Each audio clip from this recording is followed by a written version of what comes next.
All right, hey everybody, welcome back to the podcast. Today we're joined by a brand new guest. Her name is Mory Fontanez. She has written an amazing book called Higher Self, Reclaiming the Power of Your Intuition. So, Mory, thank you so much for your book and your work and for making time for us. Thank you for having me. I'm so excited to be here to talk to you. Thank you. So, before we get into the book, I was wondering if you could maybe tell us a little bit about yourself, who you are, what you do in the world, a simple introduction, if you will, for people who aren't familiar yet with you and your work.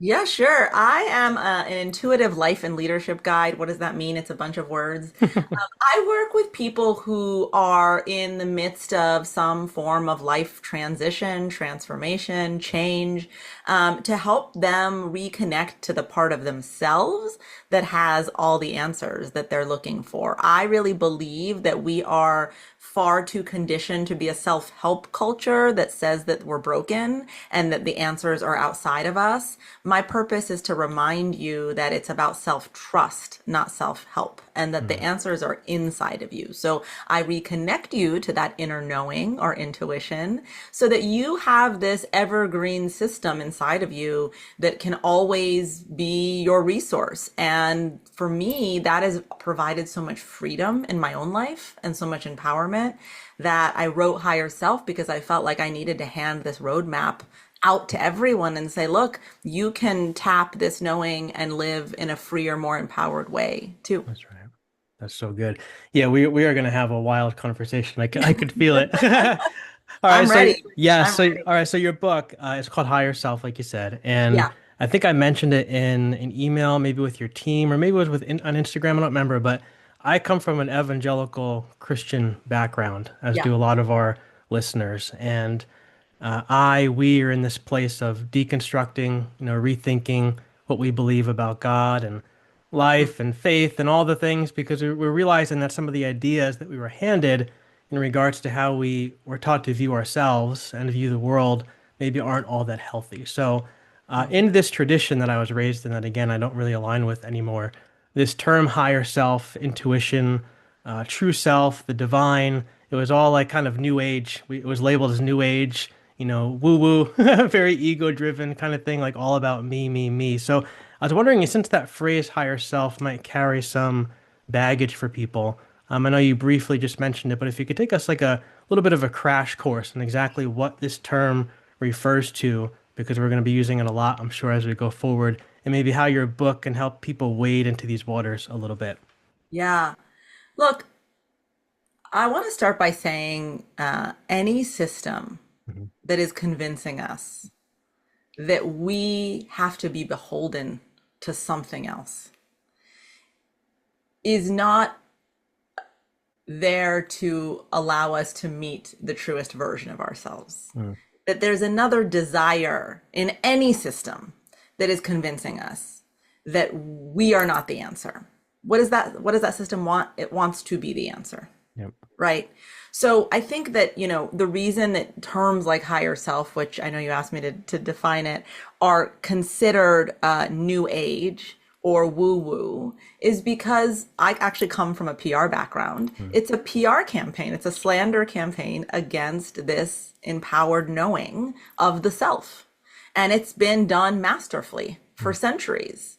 Because think about a society full of individuals that know that they are empowered, that know that they are tapped into source directly. They don't need an intermediary. Yep. Think about how dangerous that is to systems of power.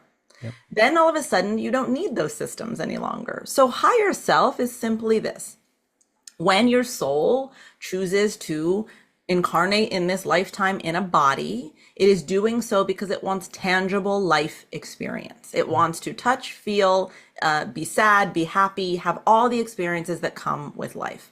But think about your soul in this way: it's as if part of your soul breaks off and goes into the body to have that experience. And part of your soul is sort of standing there on the mountaintop watching you. And as this part of you that is in the body is navigating life and having painful and joyful experiences, there's a way that you sort of get kind of lost in the forest, right? You're trying to work your way out of all of those experiences. You start to define yourself with labels. You Hmm. start to believe certain things about your identity that can be very limiting. I can't, I shouldn't, I'm not good enough. You start to take on your family's limiting belief systems and ancestral belief systems. And so we get a little lost in the forest of that tangible experience. Your higher self is the part of your soul that stayed at another frequency, that stayed on that mountaintop and can see the whole forest, Yeah.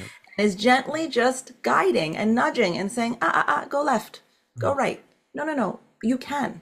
No, there is a reason that you're here. It is that connection to our greatest frequency. Whatever you believe source is, it is the aspect of you that is connected to that source energy, and it knows it. Whereas we forget. We Mm. forget that we're connected. We forget that we're connected to greater consciousness. We forget that we're connected to each other. We believe that we're living a very isolated experience. The idea of loneliness, of solitude, is an illusion, but we believe in it. We believe that we are alone in the experience. Your higher self knows that that's not true, and your higher self is always with you, guiding you from a place of total knowing, total dignity, meaning that it does not question your self-worth.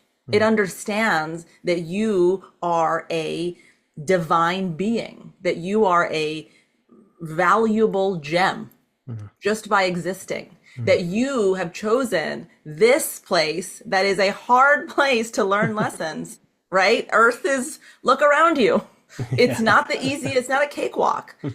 It's so proud of the warrior that you Mm. are, that you've chosen to take these things in. So it has so much love and dignity within it. Mm. And so it is above the fray. That's why I say higher self. It doesn't mean that it's better. I do want to say this about modern day love and light healing, which you can tell by my tone I don't love. There are no parts of us that need to be thrown away. The human self is doing Herculean work. Mm. And so if we are scared or sad or fearful or we have anger, that's part of the human experience. Your higher self is not better. It's just outside of the frequency of those limiting experiences. It is more expansive and therefore can guide you in a more expansive, dignified, loving way Wow. through Mm. your intuition. So the Mm. intuition comes in because I say your higher self is guiding you. It's like a GPS. And the way that it's sending you those signals is your intuition. Intuition is the language of your higher self. That's so good. I love that you said, I want people to really hear that, is that there's no parts of us that are bad or need to be thrown No. away. And I think we have an 8-year-old daughter, and I've been trying to introduce some of this language to her in a Yeah. child-friendly way, and she's learning about all of her emotions now, the anger and the sadness and all these different Yeah. things, and how those feelings can sometimes really take over and they feel like they're all consuming. So we've talked to her about this thing we call the mind table, and we tell her, like your feelings of anger and your feelings of sadness, all these different feelings and all these different parts of you that you feel like you have inside, none of them are bad. They're all welcomed to your table, but your true self and your higher self is the one that sits at the head of the table. And so, we Yes. we welcome anger. You're welcome to be here. Like, I see you, anger. I see that you're upset right now. I see that you're fuming over this toy that was taken or whatever it is, but you can take some deep breaths and you can allow that feeling to speak, but then you can speak from your higher self to that place. And so we've been trying to give her that language that like none of her parts are bad. They're all I good. love that. Yeah. So when you're talking, that's what it reminded me of. That's such amazing parenting. I really want everyone to like hear what you said Mm. about giving your kids permission to just be Yeah. who they are, Yeah. right? Rather than, I grew up with immigrant parents, for example, and so there's a really there's an anxiety, there's a terror Hmm. that comes with living in a country where you don't necessarily speak the language and you don't look like other people. And so for us, I'm Persian, where we tend to go is work really hard, Mm. succeed, go be a doctor, go be a lawyer, like you have to really work hard. And what comes from that is this sense of don't feel. Mm. So for me, it was a lot of like, are you crying? Don't cry. We Mhm. don't do sad. We just got to keep hustling. because that's how you make it. So that's just my own personal experience. It's so important for our kids to understand every single part is there for a reason. I That's love right. that you do that. Thank you.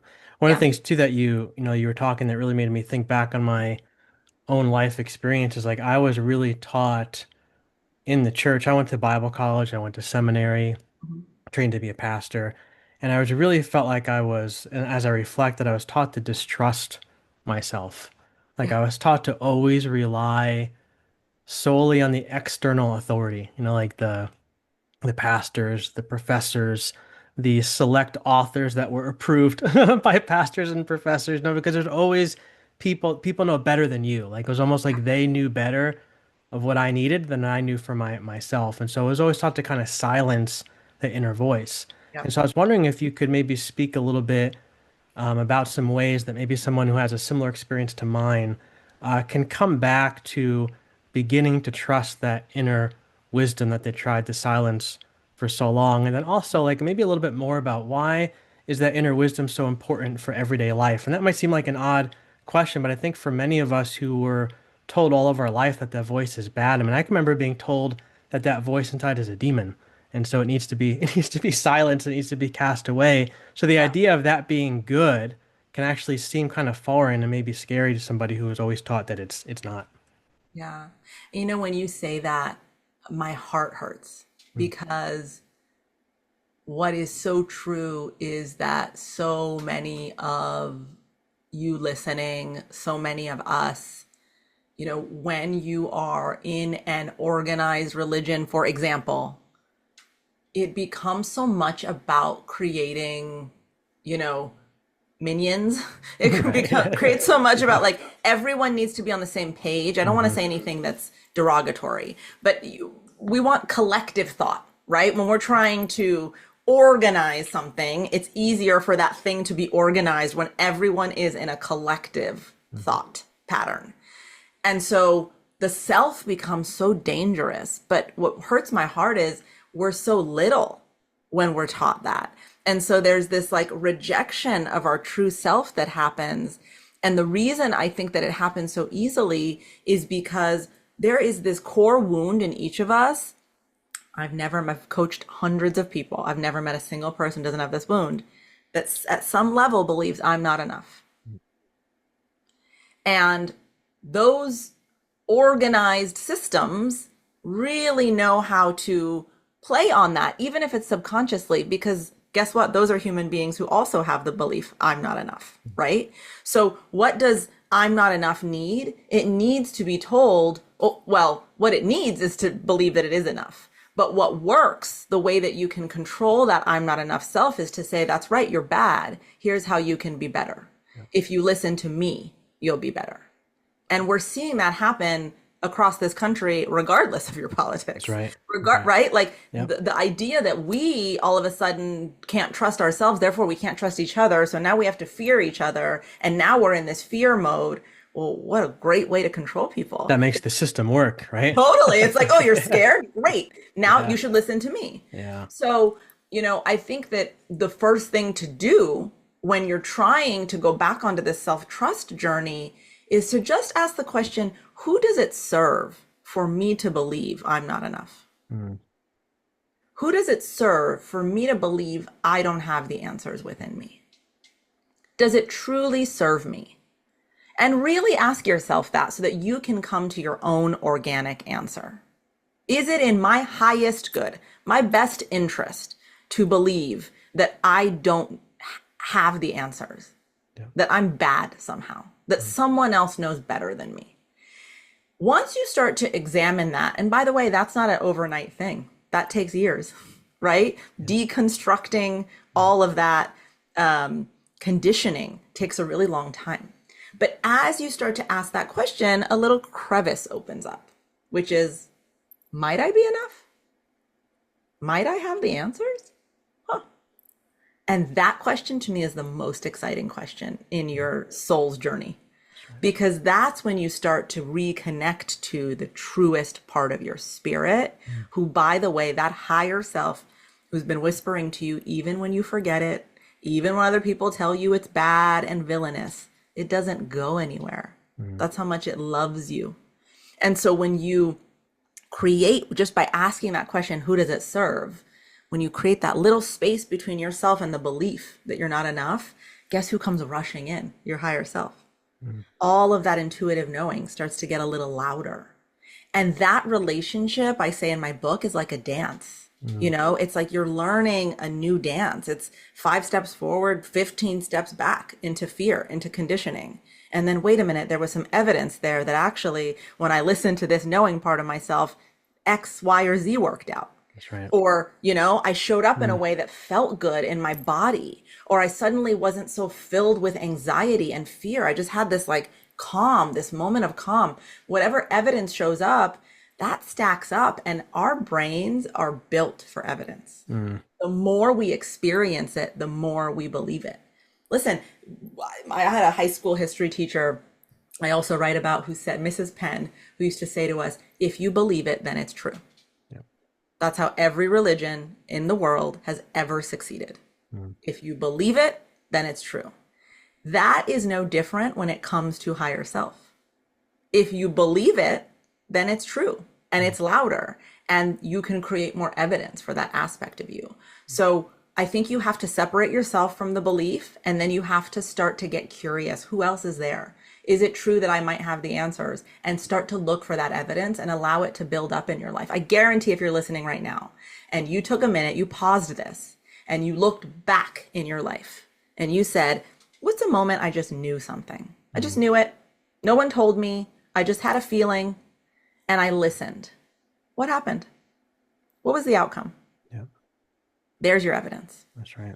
That's right. Do you mind if I tell you a story? Please. So when you talk about, that feeling of not being enough, ever Yeah. since I was a kid, I can remember in high school having this terrified feeling inside that like I wasn't good enough. I'm never going to be able to measure up. I'm never going to be enough. And I got into college, I got into seminary, and it was a very evangelical setting. And so we took classes on, angels and demons and all these different things. So I was told, like I said before, that I had this demon inside of me that was a demon of self-condemnation, self-doubt, self-hatred, all these different things. So I can't tell you how many, you know, um prayer sessions I sat through where people gather around me, put their hands on me, sometimes very quietly prayed, sometimes were yelling at this thing to kind of come out of me, putting oil on my head and all these different things. And for a while, like it would get better, everything would be kind of quiet inside and I could go about doing my different things, but then it would always come back. And so What's then I the was it? What's the it? the voice inside that was telling me that I wasn't good enough. And so I was told, that, well, you're not reading your Bible enough or you're not going. So again, now I'm feeling even worse about myself because I already feel like I doubt myself, but now I'm feeling even worse, And so Yeah. I could remember like just being terrified, even like in seminary, standing up to preach my first sermon, like my hands shaking, my palms sweaty, like barely could breathe because I just had this overwhelming feeling that I wasn't good enough. And again, it's a demon. We got to deal with it, all these things. And so I got out of seminary, I started deconstructing, rethinking, and I had a friend who came on the podcast who's a very mystical thinker, and he's very much, he reminds me very much of yourself, the way that he talks. And I told him about this thing. And I said, I have this thing. I don't know what to do with it. I don't know why. I've always struggled with this. I know it's not a demon. I don't know what it is. What do you think? And he said, what if it's not a demon? He said, it's not. He said, but what if it's a, almost like a wounded, smaller version of you? Yes. He said, we can even call it your wounded higher self, he said. Something that inside of you is just parroting back things that he was told when he was little. Yeah. And he said when you get into a situation that reminds him of what he was in when he was little, you might not ever remember the situation, but he said your body remembers it and your that self inside remembers it. Yeah. He said, what if it just starts parroting back all those different things? And he said, what if all of the trying to cast out the demon, what if all that yelling at him is just reiterating what he heard when he was little. He just got Yeah. yelled at and told to shut up when he was little, and now everybody's telling him to shut up now. It's like the same thing, which of course is going to make him fight back a little bit. And so I was like, I never thought of that. I said, well, what do I do? He said, well, what would you do if your daughter came to you Hmm. and said that I'm not good enough, Daddy, what would you do? Would you say, yeah, you're right? Would you say, and I'm like, no, not at all. I said, what would you say? I sit her on my knee and I would tell her the truth about herself. And so he said, every single time that you hear that voice inside, he said, that's what I want you to do, is I want you to take a deep breath. I want you to envision putting that smaller version of yourself on your knee and then speaking as your higher self, your true self to that part of yourself and help him, tell him we're going to get through this current moment together. And I've been trying to do that, and I feel like it's becoming more natural now, but I feel like that's one of the ways I've been trying to take what I've learned from him and from your book and kind of apply it to a very real situation in my life. So, Thank you for telling me that. Your listeners are so lucky to have you, by the way, because you are such a living embodiment of navigating mm, all of this deconditioning, all of this curiosity, all of this desire to be aligned mm, to this higher self. It's really beautiful. And I got a little teary when you were telling me that story because one, I relate to it. Two, it's a universal experience. that's right. I do these things in my sessions. I call them visitations where, someone will say, I'm really like struggling with this thought. I'm not enough. Okay. Mm, So we close our eyes and we go together. And usually, we go to find this self, but people will say, oh my God, it's in a cave. It's a demon. It's scary. It's, mm, the first reaction is I'm afraid to go look at it. I'm going somewhere dark. mm, And then, we do this thing. I have a way of doing it. And when we shine light on it, it's usually 5, 6, 7 years old. mm. It's a little kid. Yeah. And I think that realization that we demonize our little self, we're so afraid of this little small self who's just trapped in a moment of pain, neglect, abandonment, abuse, whatever. It doesn't even have to be intense. It can just be your friends didn't play with you, right? Mm. But it's trapped in a moment of pain. And that pain is so hard to look at. We keep looking away from it, but it keeps trying to get our attention and we keep demonizing it. And all of a sudden it has horns and it's the devil, but it's just this little kid who's sad That's and right. is looking for our attention. So I use that same exact tool of think about a kid in your life saying these things to you. What would you say? It's so powerful because we are so much more gracious and compassionate with other people than we are with ourselves. That's for sure. Could be our own worst critic, right? Yeah, Yeah, which is another self-protection strategy, that's right. That's but right. it harms us. It causes us to suffer. Yep, that's very true. Yeah. So one of the biggest areas of, I guess you could say, pushback, criticism I get when I talk about, listening to my higher self or my true self is that, you're just telling yourself what you want to hear. Right? Like I'll get a lot of my more evangelical friends will say, you need to it's you got to read your Bible. I guess before you got to go to the external authorities, all this talk about listening to your higher self is just, short for I'm just going to listen to what I want to do and I'm going to do it anyways. And I mean, I guess like looking at taking a broad look at life, that can be true, right? It could be very easy to say, I'm listening to my higher self, but then I'm just going to go and tell myself what I want to hear. And so I guess the question I have is, like, how do we distinguish between the inner voice that might, maybe we can call it like the ego, that might, you know, tell me what I want to hear in a moment where it's, there's maybe an uncomfortable truth I have to face and I don't really want to face it. So I'm just going to tell myself what I want to hear. And the higher self that's working to guide us. Like, how do you tell the difference between those two things, if there even is a difference? Yeah, it's a great question. Your higher self wants what is in the highest good of you and others at all Mm, times. Higher self does not ascribe to scarcity. mm, It's an abundant energy, meaning that and is the key word there.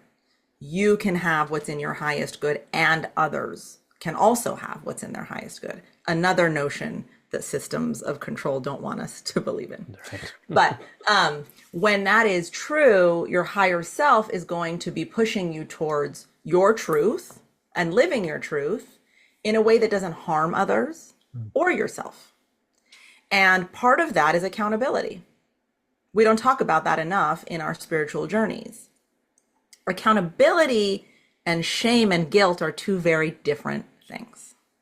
So higher self is going to say, you have a desire to be a well-known artist. Did you paint today?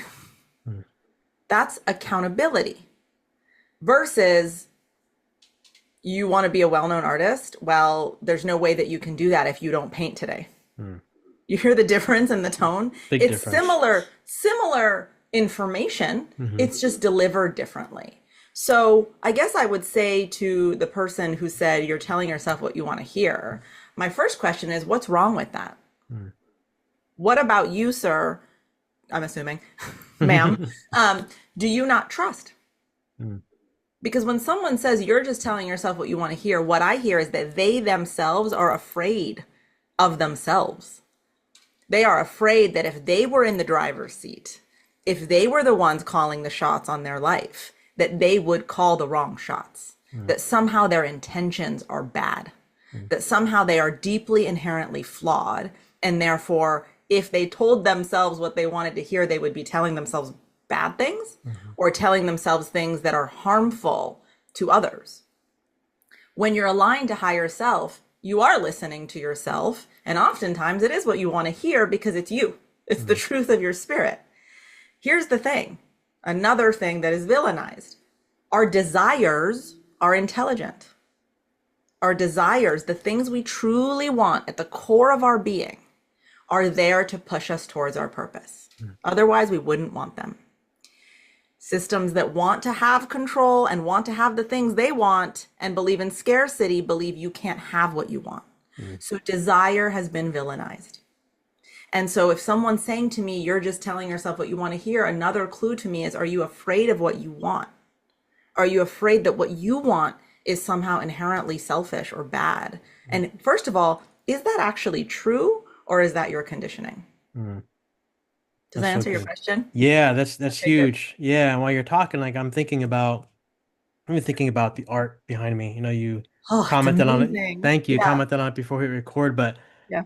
just to give our listeners the context, when I was a kid, there was somebody in my life who was really important to me, and he was an artist. And he said, I came home from school, in an art class and with all my drawings, and we learned about pop art when I was in middle school, and I was so excited the thought that I could take these cartoons that I loved and I could mix them with bright colors and pop art and all these different things. And he said, "Yeah, but your art's really not good enough to do that, and to do that, professionally." And I was like, "Well, my art teacher said I can go to art school. I can learn about all this stuff." He's like, "Yeah, but you really got to be good to do that, and you really got to have more like realistic dreams." And so I put my sketch pad, put everything away, and I didn't open it again for all these years. And so a couple years ago, my wife and daughter got me my art supplies, and I started to draw again. I started to paint, and this world opened up inside of me. And I know now what that is.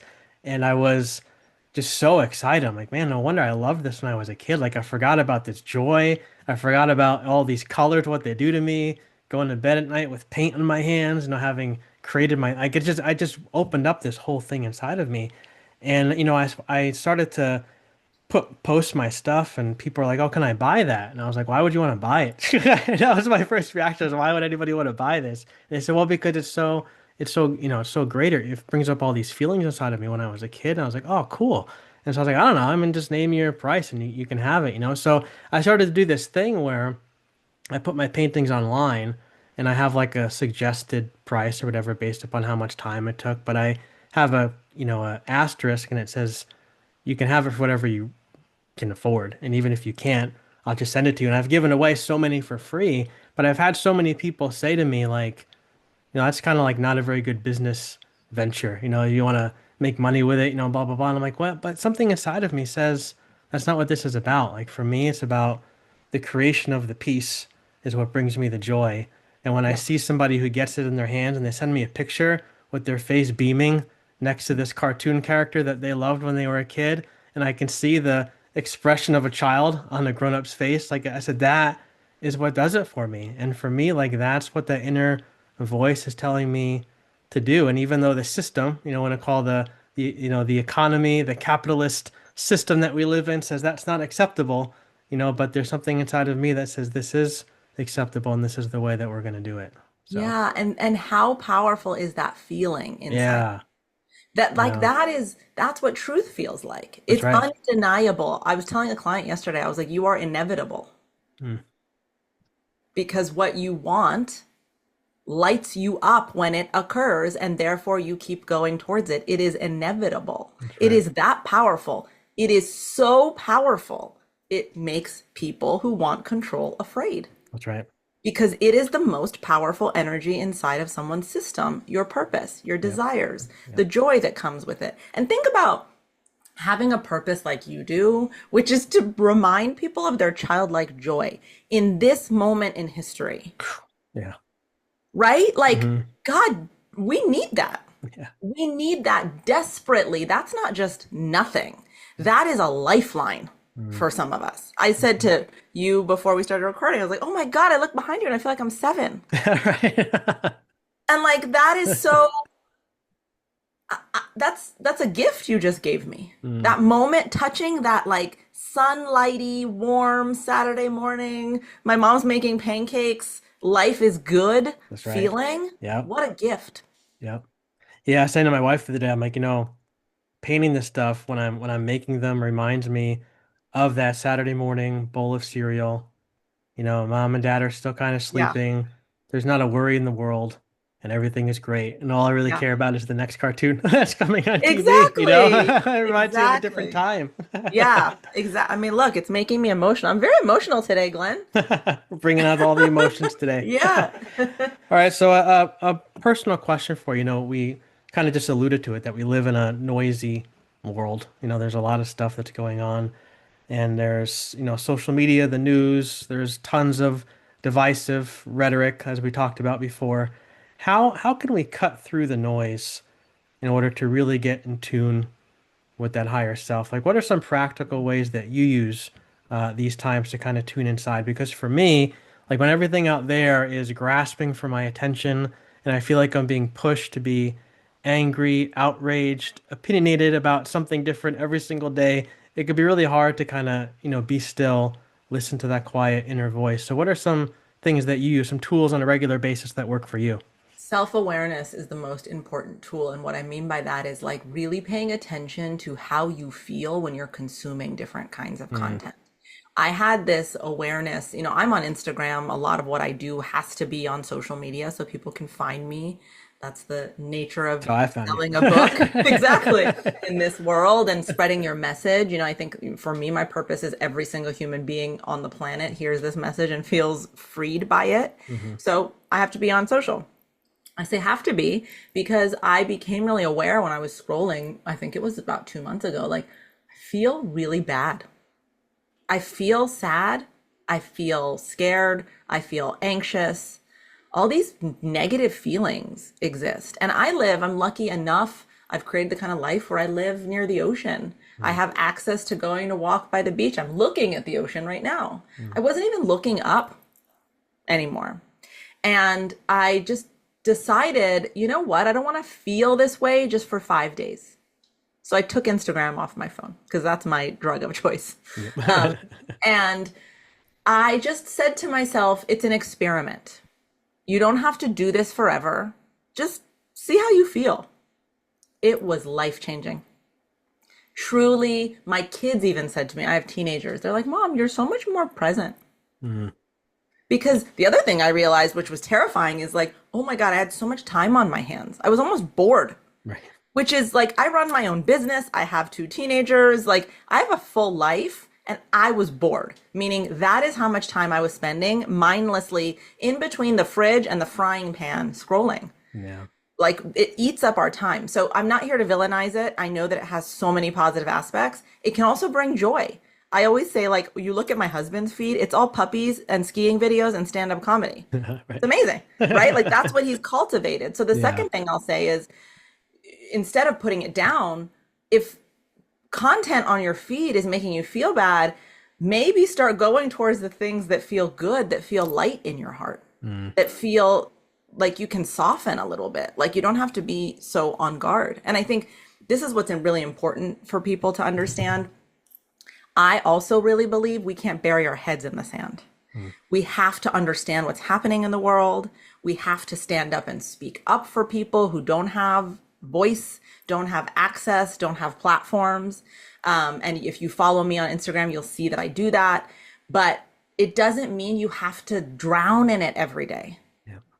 And there's a difference between that. And I think sometimes we forget that. So I think the greatest advice I have is experiment with it.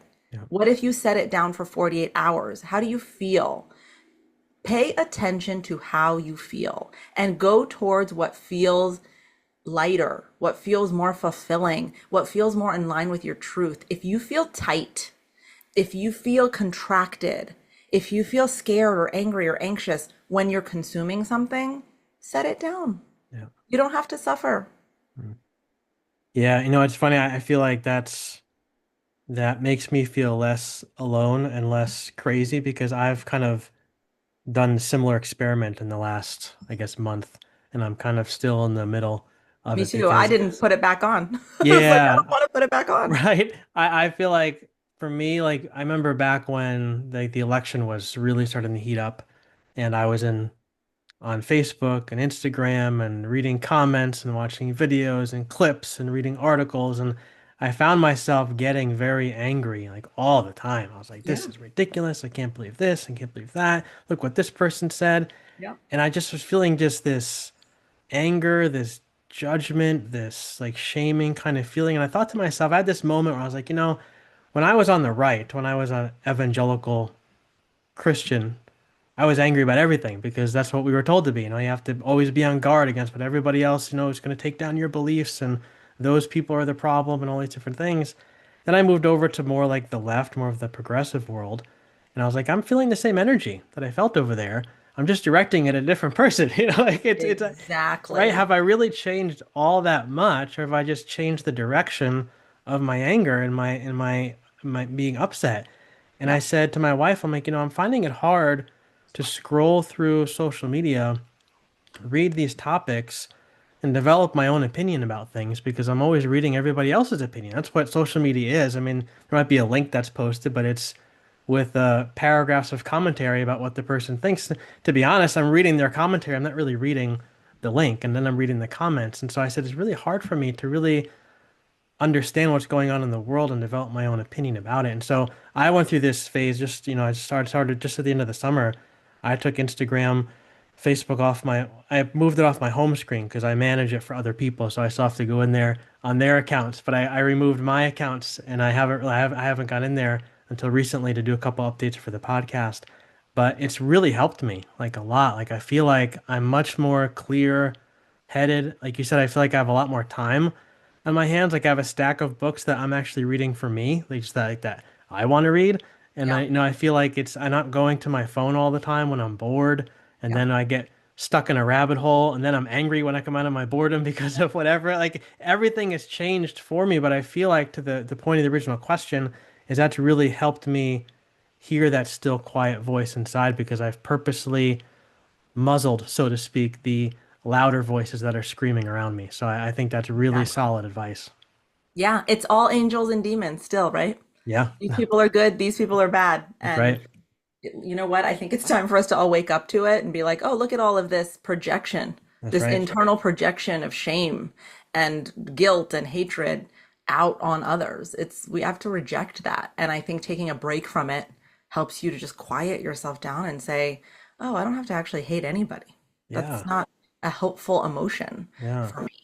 Um, and I mean, truly, there's so many studies out there that show how much social media is designed to create that kind of emotion. So yep. just notice if it's there, put it down. Yeah, and what a radical movement in this time, right? Because I mean, Yeah. everything around us is telling us you have to hate so and so, you have to Yeah. hate this, you have to hate that. And it's like to say, wait a minute, like, no, maybe there is no other. Maybe there is just a we. And maybe the system that we live under only benefits when we're fighting, right? When we're Yeah. divided. I mean, that's how the whole political game works. It has to divide us so somebody wins. And Yeah. then, we go for 4 years being angry about something, and then it switches 4 years later, whatever the case may be. But the Right. system only works when we're arguing. Yes. And you know what? I think that the most powerful spiritual question there is why. Yeah. If you hear Glenn say, we have to understand that there is no other, that we are a we, and you reject that, instead of staying so committed to rejecting that, I just want you to ask, why? Why am I so uncomfortable when I just heard that? Mm, What is it about believing that we're a collective that makes me uncomfortable? mm. Again, why creates such a big opening to Yeah, reconnect to the truest part of your own spirit? that's right. Do you mind if I ask you one more question? Please. All right. So, last question. This is one I'm really curious about this because when I read your book and you go into this a little bit in the book, but when I come across the term higher self and in the past, we often think of like my individual higher self, right? It's the still small voice that lives in me. You have your still small voice. The guy down the street has his small voice. Everyone has their small voice. But in what ways, and this is a perfect lead-in from what we just talked about, might that voice actually be more collective than it is individual? And then if that's true, if that's the case, if it is a collective voice, a larger voice that's speaking into all of us, how might collectively tuning into that higher self bring real change to our homes, our communities, our world, the way we interact with each other? And do you really even have any hope that that's even possible for that to really happen, especially in the days that we're in these days? Yeah. Wow. That's a That's a profound big question. There's a whole question. nother Yeah. podcast I appreciate the there. question. I'll start with the last question. If I didn't have hope, I wouldn't be here. This is my whole purpose. That's right. And I believe that I chose this time in history to come and do this, which, I'll fight with my soul about that later. But I am here because I do believe that there's hope that we will wake up to the reminder. Higher self is a shard of a greater consciousness that is all collected. It is your part of the prism. Think about a diamond with its Mm, facets. Your higher self is one facet of a larger diamond, one wave in a larger ocean. And so it is connected to that same material. And the way I know this is this. I said earlier, I've coached hundreds of people. Of those hundreds of people, probably half of them, I'll take them to meet their higher self in a visualization, in a meditation. And every single time we come back with the same messages. The messages are always about love, freedom, being in your truth, accepting yourself so that you can accept others. mm, Always. That is my evidence that that person's higher self is no different than the next person's higher self right. than mine, Yep. because they're always saying the same thing. Mm, Now, the way that it comes across, the desires we have, the way that we show up in the world, that's the beauty of being individuals. mm, That's why life is so delicious and fun, because we show up as different versions of our higher self when we're aligned. But the messages are always the same. And so that is how I know that higher self is one part of the prism that is a greater consciousness, and that we are connected to that, because when we connect to these larger truths of love, of freedom, of acceptance, radical self-acceptance, that when we believe those things to be true, and we are no longer in the belief that we are not enough, we are no longer so full of shame about what we want and who we are deep down, when we're not so afraid of ourselves, there's no way we will be afraid of each other. yep. When we don't shame ourselves, it's impossible to shame another. When you don't judge yourself, you cannot judge another.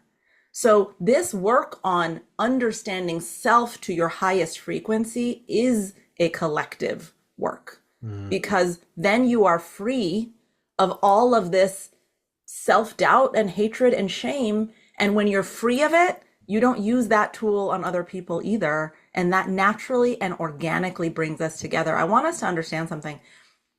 This spiritual path is the easier path. mm, It is easy because it's organic. You don't have to try so hard. You have to try really hard to hate. You have to be really committed to fear, to keep going back to that well and suffer. mm. But actually being in truth, being in love with self and life and one another, it's the easiest thing you can do. Yeah. there's a lot less energy that's invested Right, in that. Like I'm thinking back to again, like being so angry all the time, social media, it's a lot of energy. Like I was right, exhausted at the end of the day because I was so mad about everything all day long. But right. now that I'm in this space where I'm, and I have my moments, of course, but now I'm in this space where I'm really trying to be different in these times. I feel like I have much more energy to invest in different places that are much more life-giving. Absolutely. And also, your life becomes so much more interesting. I mean, look Hmm. at you and look at me. We couldn't look different. We couldn't come from different That's right. backgrounds, right? But Yep, look at how much we actually have in common that's at the right. core part of our spirit. I wouldn't Yep. have looked at you at 17 and thought that. I Mm, would have thought, oh, I better go find, you know, people of color to hang out that's with right. or a group that feels more like me because it's safer. But when you go, past all of that external, the truth of the core of us is so similar. And when we get to understand that, look at all the people you meet. Look at That's how right. much richer your life becomes. Yeah. Yeah. One of the things I'm learning too is to, you know, how to foster that in people around me when there's I live in the South, and so there's a lot of people here who think very differently than I do about a lot of things.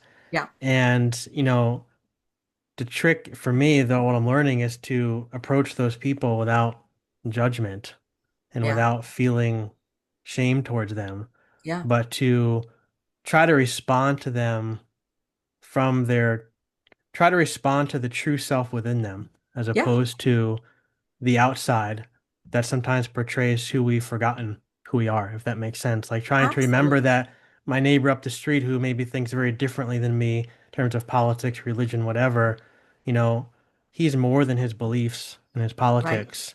At the very core of him is the same being that's at the core of me. Like you said before, there's one ocean, we're all different waves, and I'm a wave and he's a wave. We might be on very far different parts of the ocean, but at the Posts. same Yeah. time, we're still part of that same body of water. And so trying to respond to him from that place as opposed to here comes this guy who believes X, Y, and Z.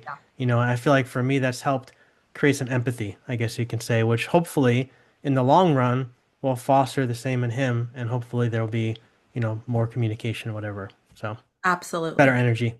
Absolutely. Yeah. Awesome. One more. We're just about out of time, but this has been a lot of fun. I appreciate your book and your work and for making time for us. Thank you. Thank you for reaching out and thank you for what you do. And thank you for listening to your purpose and making that gorgeous art behind you because we need it. I'm really glad that I got to come chat with you today. Thank you. And real quick, is there any place you want to direct our listeners to find you online, website, social media? Sure. Yeah. Yeah, I'm on Instagram at Mory Fontanez, same on TikTok. And you can find more about my work on my website, moryfontanez.com, and you can buy Higher Self anywhere you buy books. It's in my local bookstore. So Yeah, amazing. I'm so awesome. happy to hear that. Yes. All right. Well, maybe we can do this again sometime. I would love that, Glenn. Thank you. Thank you.